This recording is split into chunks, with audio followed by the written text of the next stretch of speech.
খাইতে যেমন তোমার মন চাইবে না, অনিচ্ছা প্রকাশ করবে, ঠিক তেমনি এই গীবত করা তোমাকে ছাড়তে হবে।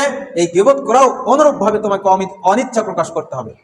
ওয়াত্তাকুল্লাহ ইন্নাল্লাহা তাওয়াবুর রহিম, ওয়াত্তাকুল্লাহ ইন্নাল্লাহা তাওয়াবুর রহিম।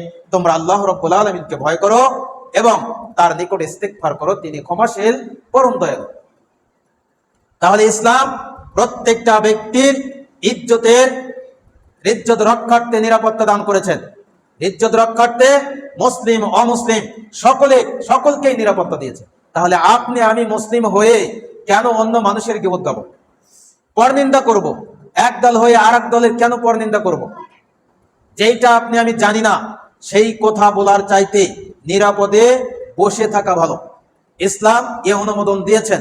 ইসলাম আর অনুমোদন দিয়েছেন ব্যক্তি সত্তার নিরাপত্তা, ব্যক্তি সত্তার নিরাপত্তা, ব্যক্তিগত নিরাপত্তা। সেইটা কি? ব্যক্তি সত্তার নিরাপত্তা, আমি আমার বাড়িতে অবস্থান করব, আমার বাড়ি আমার বাসা, এইটার নিরাপত্তা আল্লাহ দান করেছেন। কেমনে দিয়েছেন? আপনি হঠাৎ করে আমি গিয়ে আপনার বাড়ি দখল করতে পারবো না। আমি হঠাৎ